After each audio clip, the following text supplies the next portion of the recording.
Let me ask you something, and don't answer too fast. Have you ever noticed how someone can look you straight in the eyes, tell you they care about you, say they don't want to lose you, but somehow, they don't want to be with you either? They don't want commitment. They don't want depth. They don't want responsibility. What they want is friendship. And here's the controversial part. That offer of friendship is not innocent. See, most men hear, "Let's just be friends," and think it's a soft rejection. A polite way of saying, "I don't feel the same." But with avoidant people, that's not what's happening at all. What's actually happening is far more calculated, far more emotional, and far more dangerous for you if you don't understand it. Avoidant people don't offer friendship because they don't feel anything. They offer friendship because they feel too much, and they're terrified of what real closeness would cost them. So instead of choosing love, they choose something that looks mature, sounds kind, and feels reasonable, but quietly keeps them in control.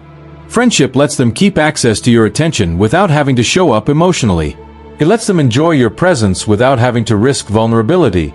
And most importantly, it lets them avoid accountability while still benefiting from your loyalty. And here's where men usually get it wrong. You think staying friends makes you understanding. You think it proves you're emotionally evolved. You think if you're patient enough, steady enough, calm enough, they'll eventually feel safe and choose you. But avoidant dynamics don't work like that. The more you accept less, the more you teach them that less is enough. The more you stay available without commitment, the more you confirm their belief that intimacy is optional. This video isn't here to bash avoidant people. And it's not here to turn you bitter or angry. It's here to wake you up to something most men were never taught. Not every kind offer is actually kind to you. Because when an avoidant offers friendship instead of love, the real question isn't why they can't commit. The real question is why you're being asked to shrink so they can feel comfortable. And once you see that clearly, you can't unsee it. Let's start with something most men don't want to hear, but need to. When an avoidant person offers you friendship instead of love, it's not because they suddenly value platonic connection more than romance. It's because friendship is the safest position they can put themselves in without losing you. Think about it. Friendship has no expectations, no emotional responsibility, no pressure to show up consistently, no demand to choose. And for an avoidant, that's not just comfortable, that's ideal. Avoidant people experience closeness as risk, not because they're cold or heartless, but because deep emotional attachment triggers a sense of threat. Feels like loss of control, like exposure, like something they can't easily escape from if it gets uncomfortable. So when things start leaning toward real intimacy, their nervous system looks for an exit, but not a clean one. That's where friendship comes in. Friendship allows them to stay connected without being consumed. They still get your attention. They still get your emotional presence. They still get the reassurance that you care. But they don't have to give you exclusivity, clarity, or emotional safety in return. And here's the controversial part. This isn't always a conscious strategy, but it is a functional one. From their perspective, offering friendship feels reasonable. It sounds mature. It even sounds compassionate. But what it actually does is preserve access to you while eliminating emotional obligation. It's the perfect middle ground for someone who fears closeness but fears abandonment even more. Now, let's talk about why this hits men especially hard. Men are taught to be steady, to be patient, to understand where she's coming from. So when an avoidant says, "I don't want to lose you, I just can't do a relationship right now," many men hear hope. They hear possibility. They hear, "If I stay calm and consistent, this will turn into more." But what they're really agreeing to is a one-sided emotional contract. You're emotionally invested. They're emotionally insulated. You're holding space. They're holding distance. And the danger isn't just that you're not getting what you want. The danger is that you slowly start normalizing emotional crumbs. You start adjusting your expectations. You start telling yourself this is healthy, when in reality, you're training yourself to accept connection without security. Avoidants don't need to reject you outright if you're willing to stay in a role that keeps them comfortable. Friendship becomes a holding pattern, one that benefits them far more than it benefits you. And the most uncomfortable truth? As long as you remain available without commitment, there's no internal pressure for them to change. They're not forced to confront their fear of intimacy. They're not required to grow. The The system works just fine. For them. This is why so many men feel confused, drained, and stuck in these dynamics. Nothing is technically wrong. No one is being openly cruel. But something essential is missing. Mutual emotional risk. Friendship, in this context, isn't neutral. It's a buffer. A shield. A way to stay close without stepping forward. And until you recognize that, you'll keep mistaking emotional safety for emotional progress. Let me say something that might sting a little, but it'll save you months, maybe years, of confusion. When an avoidant offers you friendship, it's not because they want distance from you. It's because they want distance from the feeling of being needed. There's a big difference. Avoidant people often enjoy connection, as long as it doesn't come with emotional dependence. They like knowing you care. They like knowing you're there. They like knowing they matter to you. What they struggle with is the moment your presence starts to feel essential instead of optional. Because being needed activates pressure. And pressure, to an avoidant, feels like loss of freedom. So instead of choosing love, which naturally creates emotional reliance, they downgrade the connection to something that feels lighter. Friendship lets them keep you in their life without feeling responsible for your emotional world. Here's the controversial part most men miss. Avoidants don't fear closeness itself. They fear the expectations that come with closeness. Love says, I matter to you. Friendship says, you're nice to have. And that subtle difference gives them room to breathe. Now, if you're a man who values loyalty, depth, and consistency, this dynamic can quietly mess with your head. You start questioning yourself. You wonder if you're asking for too much. You tell yourself you should be more relaxed, more detached, more chill. But what's really happening is that you're being asked to suppress your natural desire for emotional clarity so someone else doesn't feel uncomfortable. Avoidants often frame this as honesty. I don't want to lead you on. I just can't give you what you want right now. I don't want to lose you though.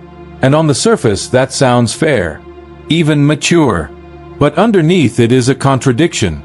They don't want the responsibility of being emotionally important to you. But they still want access to you. That's why they don't disappear. If they truly wanted distance, they'd take it.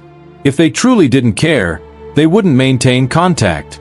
Friendship becomes a way to stay emotionally fed without being emotionally bound. And this is where men often underestimate the cost. When you accept this arrangement, you're silently agreeing to be available without being chosen. You're agreeing to show up without asking for reassurance. You're agreeing to meet their emotional comfort level while abandoning your own needs. Over time, this creates imbalance. You start feeling anxious, unsure, off-center. Not because something dramatic is happening, but because something essential isn't. Avoidants don't want to feel needed because being needed forces them to confront vulnerability. It forces them to show up consistently. It forces them to risk disappointing someone they matter to. Friendship removes that risk. So the real question isn't, why won't they commit? It's, why am I being kept close but not chosen? And once you ask that honestly, the dynamic becomes very clear. Here's a truth most men don't like hearing. When an avoidant says, let's just be friends, it's rarely about kindness. It's about control. Think about what friendship does for them. It keeps you close, keeps you engaged, and keeps you hoping, all while they don't have to show up fully. That's power, plain and simple. And the controversial part? Most men accept it without realizing it. They think they're being understanding. They think they're being patient. They think this is just a temporary stage before love happens. But it rarely does. Avoidants operate on a very simple internal rule. Protect yourself first. Emotions are secondary. Closeness is negotiable. And if someone else, someone like you, wants more than they can give, they find a way to stay involved without giving in. Friendship is the perfect solution. It's non-threatening, comfortable, and convenient. Here's why this matters for you as a man. When you accept friendship, you're stepping into a space where your emotional investment is higher than theirs. You're giving, showing up, and being vulnerable, while they remain insulated. Over time, this imbalance shapes how you feel about yourself. You start questioning your worth, your judgment, and your standards, without even realizing that the dynamic itself is engineered to keep you in check. And here's the part most men ignore. Control doesn't have to be loud or aggressive. It's subtle. quiet, almost invisible. But it works. Avoidants don't need to manipulate with words or drama. They maintain influence simply by staying within reach, never committing, never fully showing their hand. You're left spinning your wheels emotionally while they remain comfortable. What's worse is that friendship gives the illusion of connection. It feels safe, like you're in control because you're choosing to stay. But that safety is deceptive. It's built on the fact that they are not fully invested and that they can leave at any time without consequence. The truth is harsh. This dynamic keeps you hopeful, attached, and willing to tolerate less than you deserve. Here's the key takeaway. When an avoidant offers friendship instead of love, it's not neutral. It's a strategic position that allows them to maintain access to you without emotional accountability. And as long as you continue to accept it, you're unknowingly participating in a system designed to keep them comfortable while testing your patience and self-control. Understanding this is crucial. Once you see that friendship is not always about kindness but often about control, you start recognizing patterns before they pull you deeper into the emotional trap. You start reclaiming your power. And that's the first step toward refusing emotional crumbs and demanding clarity, respect, and genuine investment in your life. Now, let's get real. Most men don't realize that when they accept an avoidance offer of friendship, they're trading power for presence.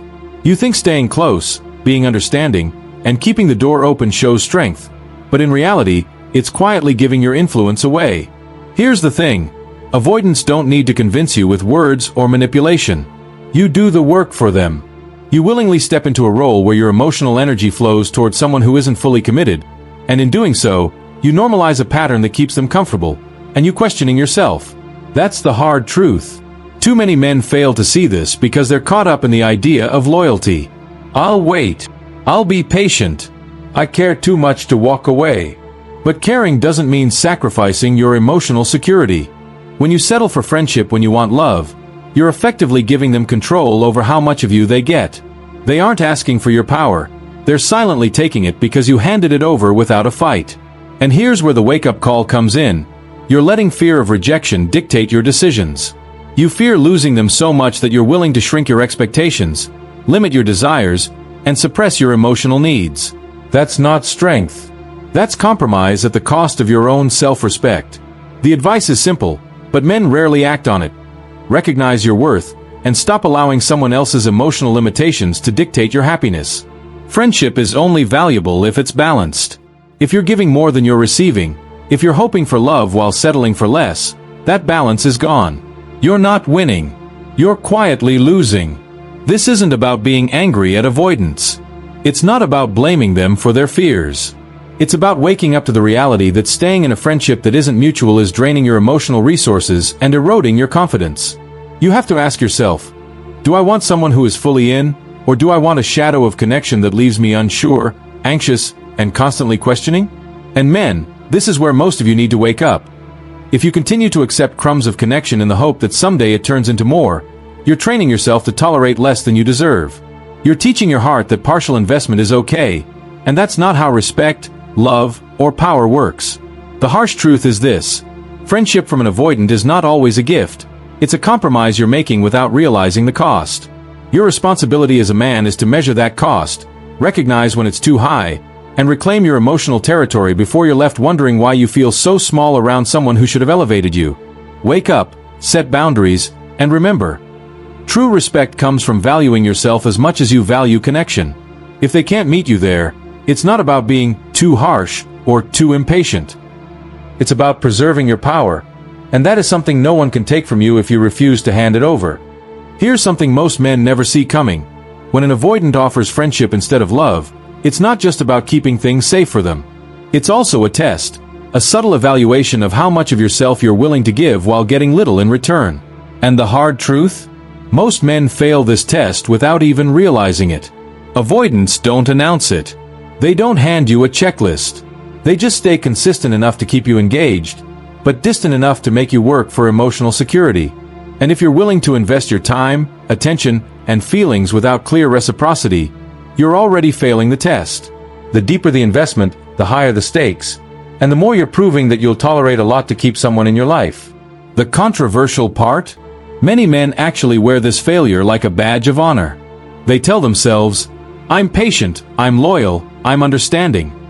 But patience without boundaries, loyalty without reciprocity, and understanding without mutual effort are not virtues in this context. They're traps. Traps that keep you in a cycle of uncertainty, anxiety, and subtle emotional manipulation. Here's what's happening psychologically. The avoidant watches, not consciously maybe, but inevitably, how far you'll go to preserve connection without clarity. They see how much you adjust your expectations, how much you compromise your emotional needs, and how willing you are to tolerate ambiguity. And every step you take toward keeping the friendship alive cements their comfort and your uncertainty. The key insight here for men is simple but critical. Friendship from an avoidant is not neutral. It's conditional, whether you see it or not. It only works in their favor if you accept imbalance as normal.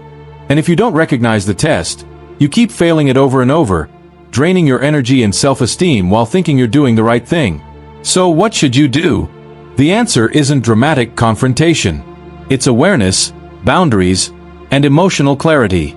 You need to ask yourself, is this friendship helping me grow, or is it keeping me stuck? Am I giving more than I'm receiving? And most importantly, am I tolerating less than I deserve because I'm afraid to lose them? Recognizing this isn't about being bitter or angry. It's about reclaiming your sense of self and your power. It's about understanding that someone else's fear of intimacy should never dictate how you value yourself. True connection requires mutual effort, mutual respect, and mutual investment. Anything less is a test, and if you fail it, you're the one losing, not them. The moment you see friendship for what it is in the context of avoidance, everything changes. You no longer stay out of hope. You stay, or leave, based on what serves you, not what eases their discomfort. That's when friendship either becomes genuinely valuable or clearly recognized as a compromise that costs more than it gives. And men, that recognition is freedom. So here's the truth no one's telling you. Friendship from an avoidant isn't always kindness. It's often a comfort zone for them at your expense. And the controversial part? Most men willingly step into it, thinking patience, loyalty, and understanding will eventually turn friendship into love. But it rarely does. Here's the wake-up call. If you're staying close to someone who won't fully show up for you, you're training yourself to accept less than you deserve. You're shrinking your expectations, your standards, and even your sense of self-worth, all for someone who isn't risking nearly as much as you are. This isn't about blaming them. It's about holding yourself accountable. It's about recognizing when emotional comfort has been sold to you as connection, and refusing to settle for anything less than mutual respect, care, and investment. I want you to reflect on this honestly. Think about your experiences. Have you ever accepted friendship when you wanted love?